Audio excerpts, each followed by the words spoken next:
हर हर महादेव। ओम नमः शिवाय। मैं हूँ वामिका और आप सभी का हमारे चैनल आध्यात्मिक सागर में बहुत बहुत स्वागत है। आप सभी का दिन शुभ और मंगलमय हो और भगवान भोलेनाथ जी आपकी सभी मनोकामनाओं को पूर्ण करें। आज आप सुनेंगे फाल्गुन मास महात्म्य का अध्याय 3। श्री सूत जी कहते हैं, त्रयोदशी तिथि में सायंकाल प्रदोष कहा गया है। प्रदोष के समय महादेव जी कैलाश पर्वत के रजत भवन में नृत्य करते हैं और देवता उनके गणों का स्तवन करते हैं। अतः धर्म, अर्थ, काम और मोक्ष की इच्छा रखने वाले पुरुषों को प्रदोष में नियम पूर्वक भगवान शिव की पूजा, होम, कथा और गुणगान करने चाहिए। दरिद्रता के तिमिर से अंधे और भव सागर में डूबे हुए संसार भय से भीरू मनुष्यों के लिए यह प्रदोष व्रत पार लगाने वाली नौका है। भगवान शिव की पूजा करने से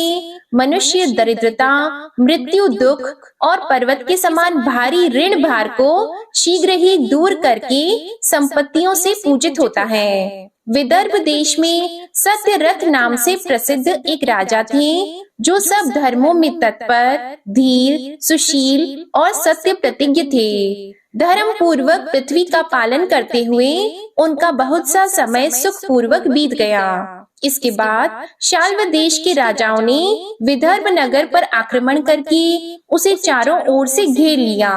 अपनी पुरी को शत्रुओं से घिरी हुई देखकर विदर्भ राज विशाल सेना साथ लेकर युद्ध के लिए आए। बलोन्मत्त शाल्व देशीय क्षत्रियों के साथ राजा का अत्यंत भयंकर युद्ध हुआ।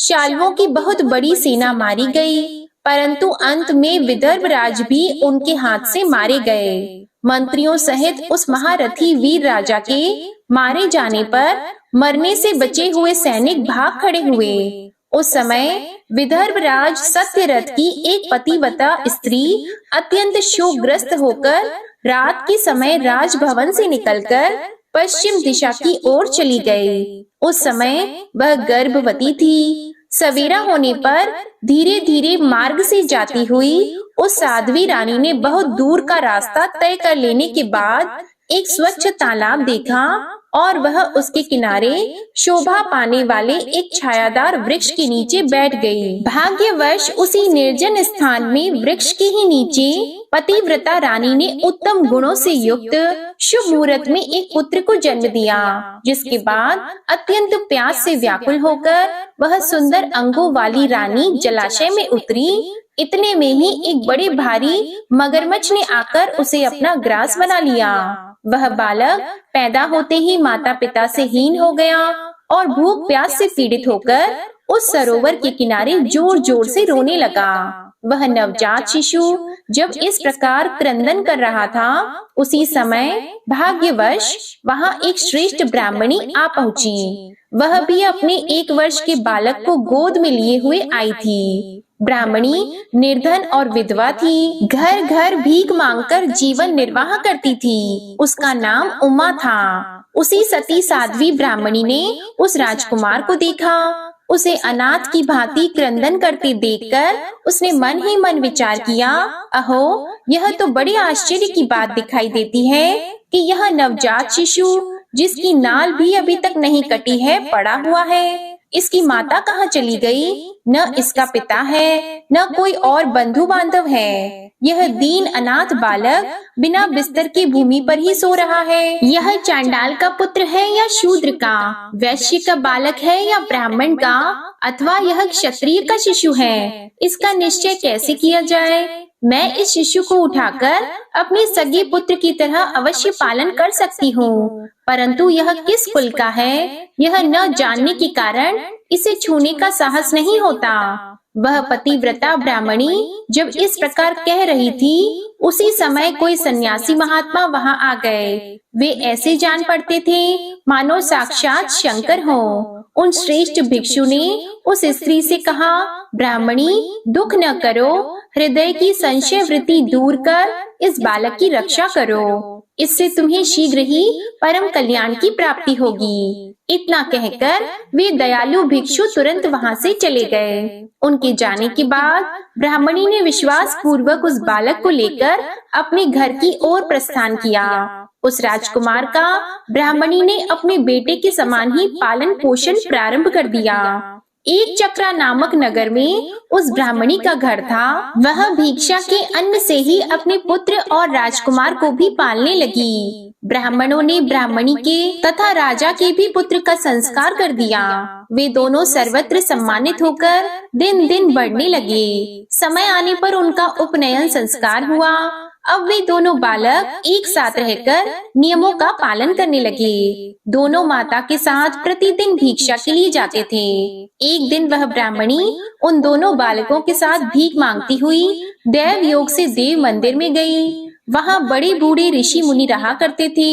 उन दोनों बालकों को देखकर परम बुद्धिमान शांडिल्य नामक मुनि ने कहा, अहो, देव का बड़ा बल विचित्र है। कर्मों का उल्लंघन करना किसी भी जीव के लिए अत्यंत कठिन है। देखो ना, यह बालक दूसरी माता की शरण लेकर भिक्षा से जीवन निर्वाह करता है। इस ब्राह्मणी को ही श्रेष्ठ माता के रूप में पाकर ब्राह्मण बालक के साथ ब्राह्मण भाव को प्राप्त हो गया है। शांडिल्य मुनि का यह वचन सुनकर ब्राह्मणी को बड़ा विस्मय हुआ।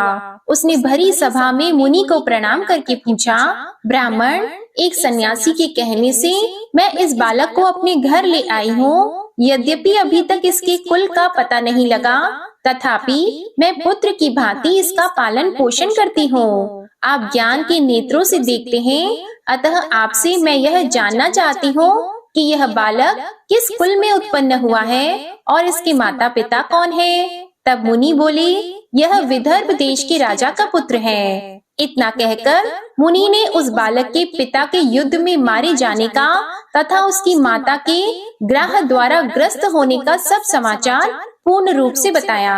यह सुनकर ब्राह्मणी को और भी आश्चर्य हुआ। अतः उसने फिर प्रश्न किया, महामुने, वे राजा संपूर्ण भोगों को छोड़कर युद्ध में क्यों मरे और इस बालक को दरिद्रता कैसे प्राप्त हुई? अब दरिद्रता को पूर्णतः नष्ट करके यह पुनः राज्य कैसे प्राप्त करेगा? मेरा यह पुत्र भी भिक्षान से ही जीवन निर्वाह करता है, अतः इसकी दरिद्रता के निवारण का भी क्या उपाय है, यह बताने की कृपा करें। तब शांडिल्य मुनि ने कहा, इस राजकुमार के पिता विदर्भ राज पूर्व जन्म में पांड्य देश के श्रेष्ठ राजा थे। वे सब धर्मों के ज्ञाता थे और संपूर्ण पृथ्वी का धर्म पूर्वक पालन करते थे। एक दिन प्रदोष काल में राजा भगवान शंकर का पूजन कर रहे थे और बड़ी भक्ति से त्रिलोकीनाथ महादेव जी की आराधना में संलग्न थे। उसी समय नगर में सब ओर बड़ा भारी कोलाहल मचा। उस उत्कट शब्द को सुनकर राजा ने बीच में ही भगवान शंकर की पूजा छोड़ दी और नगर में क्षोभ फैलने की आशंका से राजभवन से बाहर निकल गए। इसी समय राजा का महाबली मंत्री शत्रु को पकड़कर उनके समीप ले आया। वह शत्रु पांड्य राज का ही सामंत था। उसे देखकर राजा ने क्रोध पूर्वक उसका मस्तक कटवा दिया।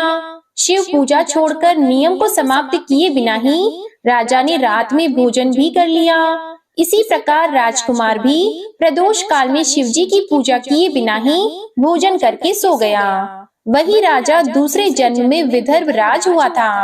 शिवजी की पूजा में विघ्न होने के कारण शत्रुओं ने उसको सुख भोग के बीच में ही मार डाला। पूर्व जन्म में जो उसका पुत्र था वही इस जन्म में भी हुआ है। शिवजी की पूजा का उल्लंघन करने के कारण यह दरिद्रता को प्राप्त हुआ है। इसकी माता ने पूर्व जन्म में छल से अपनी सौत को मार डाला था। उस महान पाप के कारण ही वह इस जन्म में ग्रह के द्वारा मारी गई। मैं सत्य कहता हूँ, पर लोक में हित की बात कहता हूँ। शास्त्रों का सार एवं उपनिषदों का हृदय कहता हूँ। इस भयंकर असार संसार को प्राप्त हुए जीव के लिए ईश्वर के चरणाविंदों की सेवा ही सार वस्तु है। जो प्रदोष काल में अनन्य चित्त होकर परमेश्वर के चरणाविंदों की पूजा करते हैं, वे इसी संसार में सदा बढ़ने वाले धन धान्य, स्त्री, पुत्र, सौभाग्य और संपत्ति के द्वारा सबसे बढ़कर होते हैं। ब्राह्मणी, यह तुम्हारा पुत्र पूर्व जन्म में उत्तम ब्राह्मण था। इसने सारी आयु केवल दान लेने में बिताई है, यज्ञ आदि सत्कर्म नहीं किए हैं, इसलिए यह दरिद्रता को प्राप्त हुआ है उस दोष का निवारण करने के लिए अब यह भगवान शंकर की शरण में जाए। श्री सूत जी कहते हैं, मुनि के इस प्रकार कहने पर साध्वी ब्राह्मणी ने उन्हें प्रणाम करके शिव पूजन की विधि का क्रम पूछा। तब शांडिल्य मुनि बोले, दोनों पक्षों की त्रयोदशी को मनुष्य जब निराहार रहे तब सूर्यास्त से 3 घड़ी पहले स्नान करे, फिर श्वेत वस्त्र धारण करके धीर पुरुष संध्या और जप आदि नित्य कर्म की विधि पूरी करके मौन होकर शास्त्र विधि का पालन करते हुए भगवान शिव की पूजा प्रारंभ करे। भगवत विग्रह के आगे की भूमि को नए निकाले हुए शुद्ध जल से भली भांति लीप पोत कर सुंदर मंडल बनाए। धौत वस्त्र आदि के द्वारा उस मंडल को सब ओर से घेर दे। ऊपर से चंदोवा आदि लगाकर फल फूल और नवीन अंकुरों से उसको सजाएं। मंडल के मध्य की भूमि में 5 रंगों से युक्त विचित्र कमल अंकित करके उसी पर सुस्थिर एवं उत्तम आसन बिछाकर बैठे और हृदय में भक्ति भाव से युक्त होकर पूजा की सब सामग्री एकत्र करे। फिर पवित्र भाव से शास्त्रोक्त मंत्र द्वारा देव पीठ को आमंत्रित करे। इसके बाद आत्म शुद्धि और भूत शुद्धि आदि करके 3 प्राणायाम करे। उसके बाद बिंदु युक्त बीजाक्षरों के द्वारा विधि पूर्वक मातृका न्यास करे। इसके बाद परा देवता का ध्यान करके मातृका न्यास की विधि पूरी करे। फिर परम शिव का ध्यान करके पीठ के वाम भाग में गुरु को प्रणाम करे, दक्षिण भाग में गणेश जी को मस्तक झुकाएं, दोनों अंशों यानी कंधों और उरुओं अर्थात जांघों में धर्म आदि का न्यास करें, नाभि और पार्श्व भागों में अधर्म आदि का न्यास करें। इसके बाद हृदय में अनंत आदि का न्यास करके देव पीठ पर मंत्र का न्यास करें। आधार शक्ति से लेकर ज्ञान आत्मा तक का क्रमशः न्यास करके हृदय में एक कमल की भली भांति भावना करे। वह कमल 9 शक्तियों से युक्त एवं परम सुंदर हो।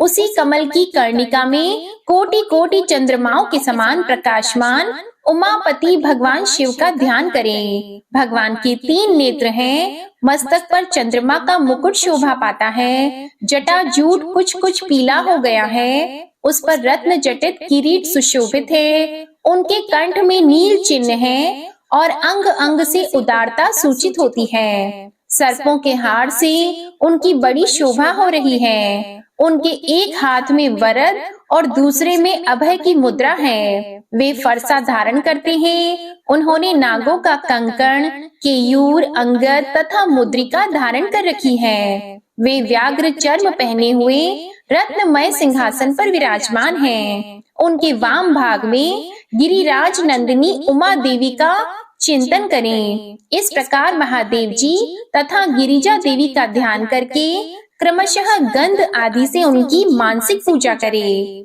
5 वैदिक मंत्रों से गंध आदि द्वारा पूर्वोक्त 5 स्थानों में अथवा हृदय में पूजा करें। फिर मूल मंत्र से 3 बार हृदय में ही पुष्पांजलि दे। उसके बाद सिंहासन पर महादेव जी का पुनः पूजन प्रारंभ करें। पूजा के आरंभ में एकाग्रचित होकर संकल्प पढ़ें। इसके बाद हाथ जोड़कर मन ही मन भगवान शिव का ध्यान एवं आह्वान करें कि हे भगवान शंकर, आप ऋण, पातक, दुर्भाग्य और दरिद्रता आदि की निवृत्ति के लिए तथा संपूर्ण पापों का नाश करने के लिए मुझ पर प्रसन्न होइए। मैं दुख और शोक की आग में जल रहा हूँ, संसार भय से पीड़ित हूँ, अनेक प्रकार के रोगों से व्याकुल और दीन हूँ। वृषवाहन, मेरी रक्षा कीजिए। देव देवेश्वर, सबको निर्भय कर देने वाले महादेव जी, आप यहाँ पधारिए और मेरी की हुई इस पूजा को पार्वती जी के साथ ग्रहण कीजिए। इस प्रकार संकल्प और आह्वान करके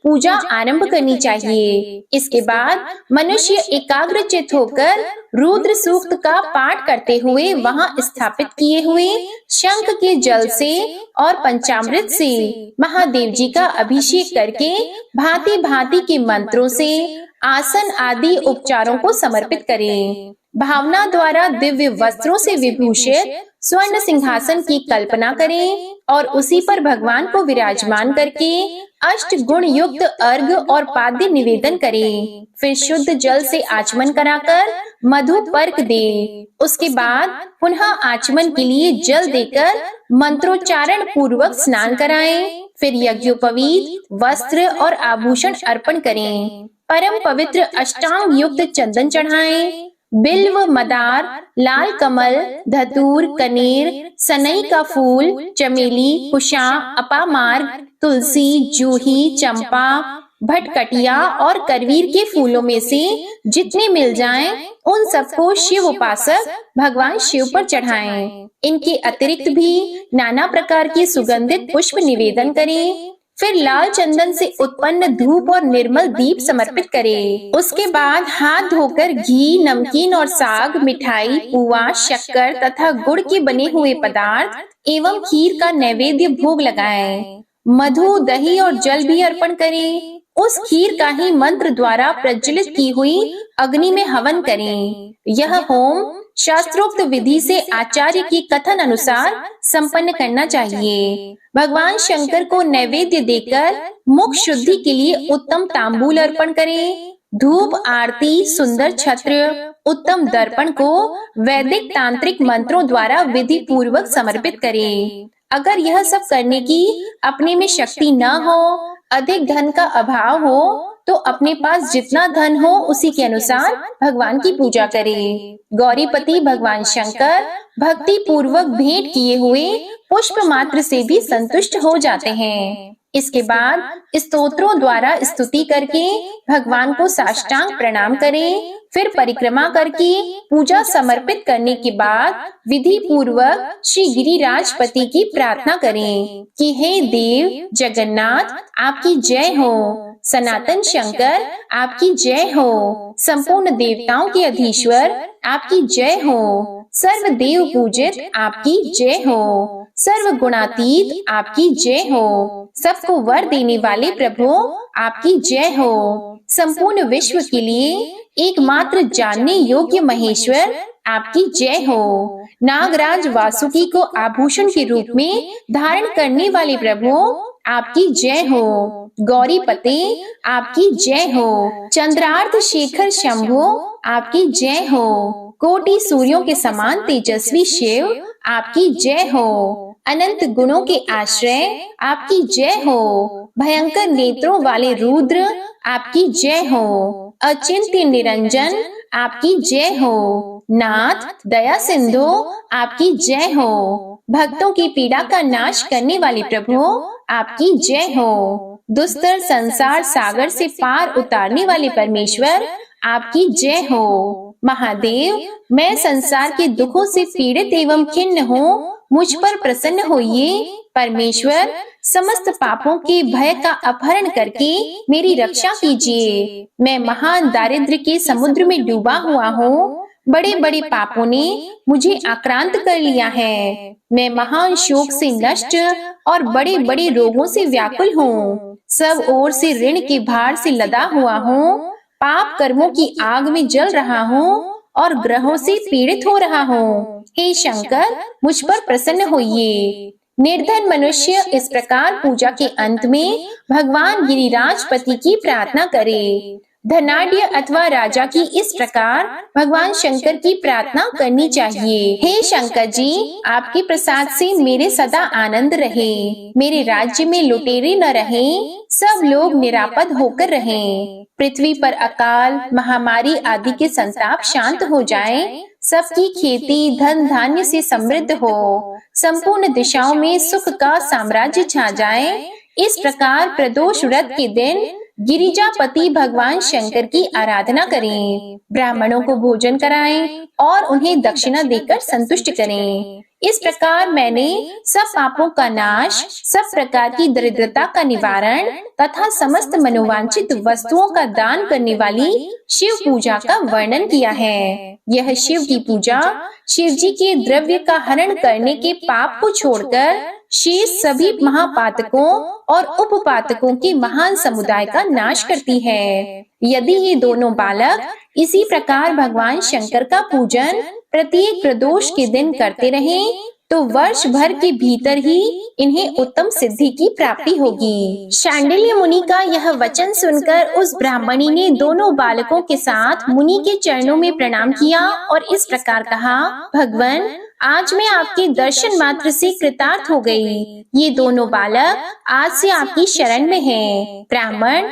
यह मेरा पुत्र है और इसका नाम शुचिव्रत है, और यह राजकुमार है जिसका नाम मैंने धर्मगुप्त रख दिया है। ये दोनों बालक और मैं सभी आपके चरणों के दास हैं। इस घोर दारिद्र्य सागर में गिरे हुए हम सबका आप उद्धार कीजिए। इस प्रकार शरण में आई हुई ब्राह्मणी को अमृत के समान मधुर वचनों द्वारा आश्वासन देकर मुनि ने उसके दोनों बालकों को भगवान शंकर के आराधना की मंत्र विद्या का उपदेश दिया। जिसके बाद दोनों बालक और ब्राह्मणी मुनि की आज्ञा लेकर वहां से चले गए। मुनिवर के उपदेश अनुसार दोनों बालक प्रत्येक प्रदोष व्रत के दिन पार्वती वल्लभ शिव की आराधना करने लगे।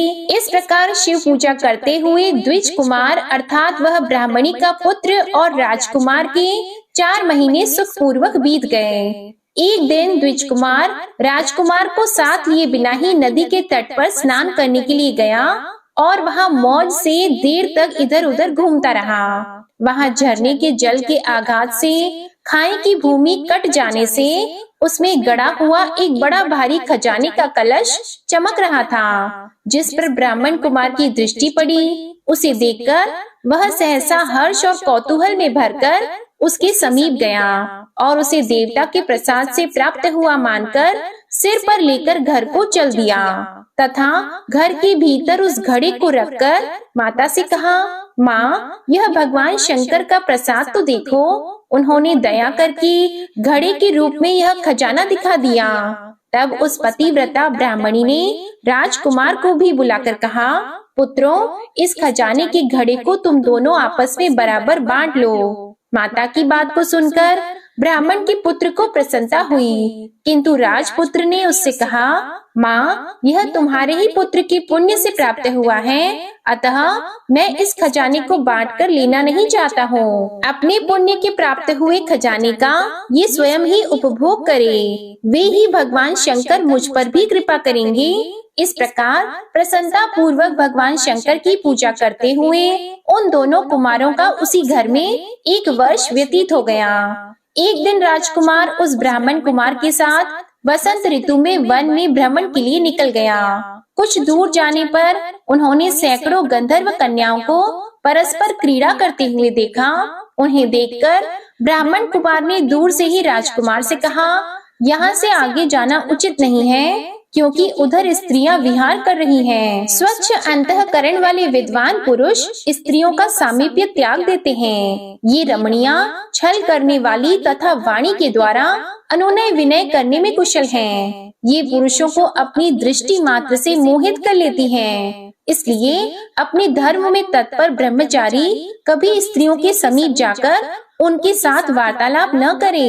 ऐसा कहकर ब्राह्मण कुमार लौट पड़ा और दूर जाकर खड़ा हो गया, किंतु राजकुमार अकेला ही निर्भय होकर स्त्रियों की उस क्रीड़ा स्थली की ओर चला गया। उन गंधर्व कन्याओं में से एक ने राजकुमार को आते देखकर मन ही मन कुछ विचार किया और सखियों से कहा, सहेलियों, यहाँ से थोड़ी ही दूर पर एक उत्तम वन है, जहाँ विचित्र चंपा, अशोक आदि वृक्ष खिले हुए हैं। वहाँ जाकर तुम सब लोग फूल तोड़ो, तब तक मैं यहीं बैठी हूँ। तुम फूलों का संग्रह करके पुनः यहाँ आ जाना। उसके इस प्रकार आदेश देने पर सखियां वन के भीतर चली गईं और वह गंधर्व कन्या राजकुमार पर दृष्टि लगाए वहीं खड़ी रही। उसे देखकर राजकुमार कामदेव के बाणों से पीड़ित हो गया।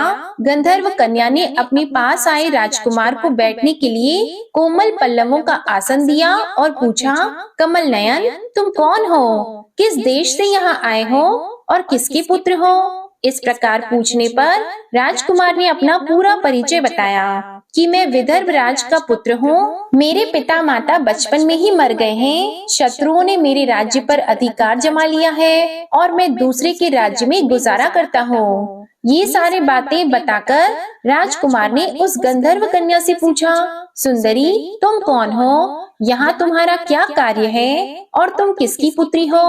उनके इस प्रकार पूछने पर कन्या ने कहा, महाराज कुमार, एक द्रविड नामक गंधर्व है जो समस्त गंधर्व कुल के अगुआ माने जाते हैं। मैं उन्हीं की पुत्री हूँ और मेरा नाम अंशुमति है। सब सखियों को छोड़कर मैं यहाँ अकेली हूँ। मैं तुम्हारी अभिलाषा जानती हूँ। तुम्हारा मन मुझ में आसक्त हो गया है। इसी प्रकार देव ने मेरे मन में भी तुम्हारे लिए उत्कंठा भर दी है। अब हम दोनों का स्नेह कभी भंग नहीं होना चाहिए। ऐसा कहकर गंधर्व कुमारी ने शीघ्र ही अपने गले से मोती का हार निकालकर प्रेम पूर्वक राजकुमार को भेंट किया।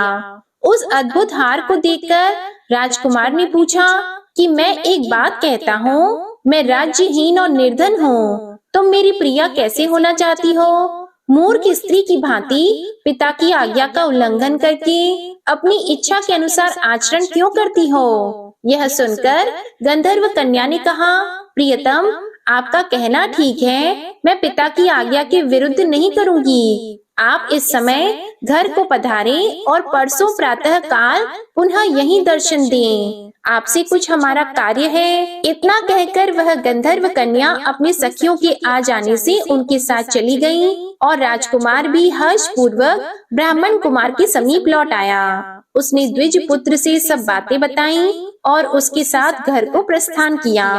वहाँ पतिव्रता ब्राह्मणी को भी यह शुभ समाचार सुनाकर राजकुमार ने प्रसन्न किया तथा पूर्व निश्चित समय आने पर वह पुनः द्विज पुत्र के साथ वन में गया। नियत स्थान पर पहुंचकर राजकुमार ने देखा गंधर्व राज और उनकी कन्या दोनों उपस्थित हैं। गंधर्व राज ने वहां आए हुए दोनों कुमारों का अभिनंदन किया और सुंदर आसन पर बिठाकर राजपुत्र से पूछा, विदर्भ राजकुमार, मैं कल कैलाश पर्वत पर गया था।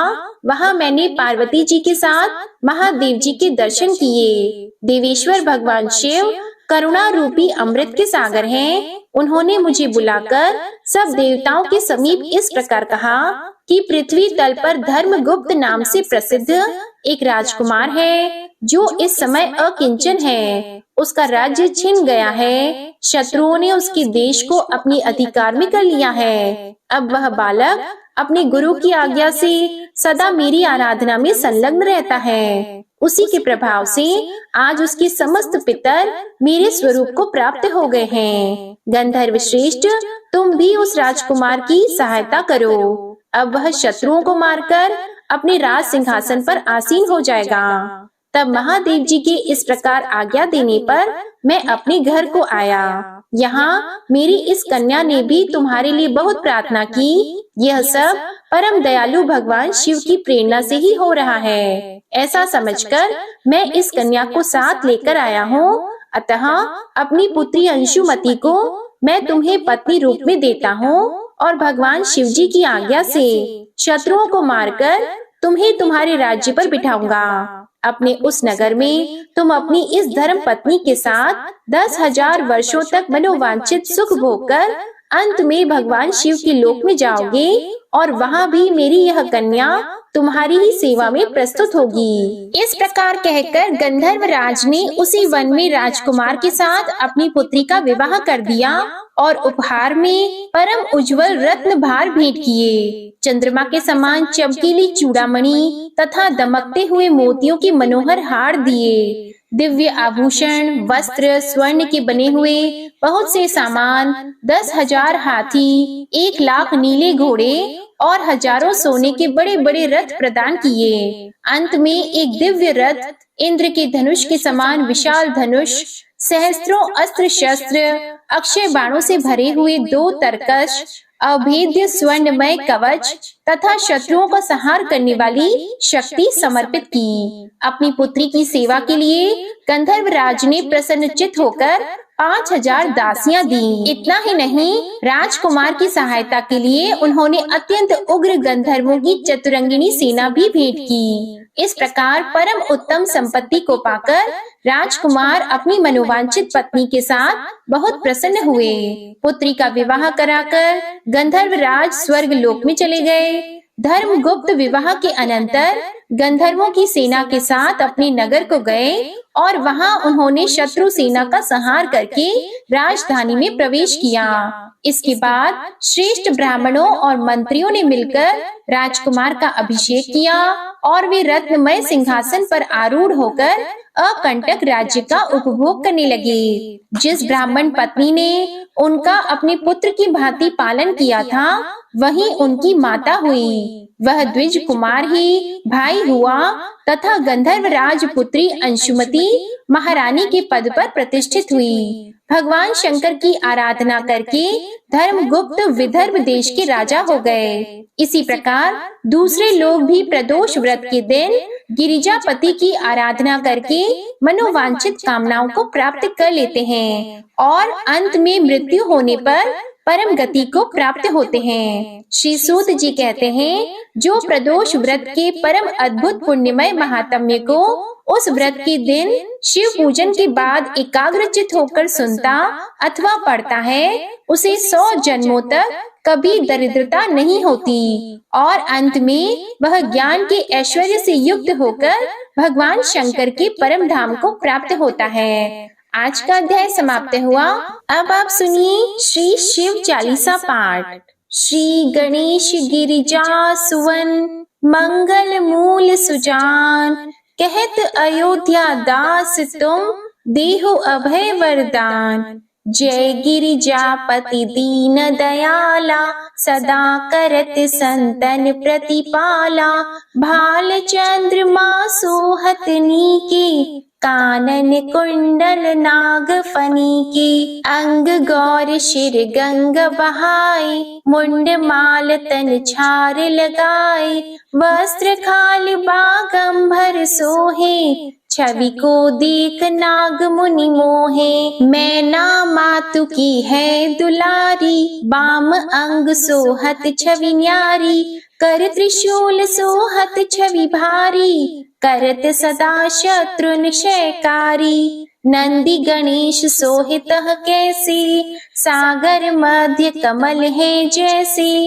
कार्तिक श्याम और गणराऊ, या छवि को कही जात न काऊ। देवन जब ही जाए पुकारा, तब ही दुख प्रभु आप निवारा। किया उपद्रव तारक भारी, देवन सब मिली तुम ही जुआरी। तुरत षडानन आप पठायहु, लव निमेष महामारी गिरायहु। आप जलंधर असुर सहारा, सुयश तुम्हार विदित संसारा। त्रिपुरासुर सन युद्ध मचाई, सब ही कृपा कर लीन बचाई। किया तपहि भागीरथ भारी, पूरब प्रतिज्ञा तसु पुरारी। दानिन मह तुम सम को नाही, सेवक स्तुति करत सदाही। वेद नाम महिमा तव गाई, अकथ अनादि भेद नहीं पाई। प्रगट उदधि मंथन में ज्वाला, जरे सुरासुर भय विहाला। कीन्ह दया तह करी सहाई, नीलकंठ तब नाम कहाई। पूजन रामचंद्र जब कीन्हा, जीत के लंक विभीषण दीन्हा। सहस कमल में हो रहे धारी, कीन्ह परीक्षा तब ही पुरारी। एक कमल प्रभु राखे जोई, कमल नयन पूजन चह सोई। कठिन भक्ति देखी प्रभु शंकर, भय प्रसन्न दिए इच्छित वर। जय जय जय अनंत अविनाशी, करत कृपा सबकी घटवासी। दुष्ट सकल नित मोहि सतावे, भ्रमत रहे मोहि चैन न आवे। त्राहि त्राहि मैं नाथ पुकारो, यही अवसर मोहि आन उबारो। ले त्रिशूल शत्रुन को मारो, संकट से मोहि आन उबारो। मातु पिता भ्राता सब कोई, संकट में पूछत नहीं कोई। स्वामी एक है आस तुम्हारी, आया हरहु अब संकट भारी। धन निर्धन को देत सदाही, जो कोई जाची वो फल पाही। स्तुति के ही विधि करो तुम्हारी, क्षमहु नाथ अब चूक हमारी। शंकर हो संकट के नाशन, मंगल कारण विघ्न विनाशन। योगी यति मुनि ध्यान लगावी, नारद शारद शीश नवावी। नमो नमो जय नमो शिवाय, सुर ब्रह्मादिक पारन पाए। जो यह पाठ करे मन लाई, तापार होत है शंभु सहाय। ऋण के हो जो कोई अधिकारी, पाठ करे सो पावन हारी। पुत्रहीन कर इच्छा कोई, निश्चय शिव प्रसाद तेहि होई। पंडित त्रयोदशी को लावे, ध्यान पूर्वक होम करावे। त्रयोदशी व्रत करे हमेशा, तन नहीं ताकि रहे कलेशा। धूप दीप नैवेद्य चढ़ावी, शंकर सम्मुख पाठ सुनावी। जन्म जन्म के पाप नसावे, अंतवास शिवपुर में पावे। कहे अयोध्या आस तुम्हारी, जानी सकल दुख हरहु हमारी। नित नेम कर प्रातः ही, पाठ करो चालीसा। तुम मेरी मनोकामना, पूर्ण करो जगदीश। मगसर छठी हेमंत ऋतु, संवत 64 जान। स्तुति चालीसा शिव ही, पूर्ण कीन कल्याण। शिव चालीसा समाप्त होती है। प्रेम से बोलिए भगवान भोलेनाथ की जय। आपको आज की कथा पसंद आए तो वीडियो को लाइक करिएगा, शेयर करिएगा, कमेंट में भगवान भोलेनाथ जी की जय लिखिएगा और चैनल को भी सब्सक्राइब करिएगा। जय भोलेनाथ।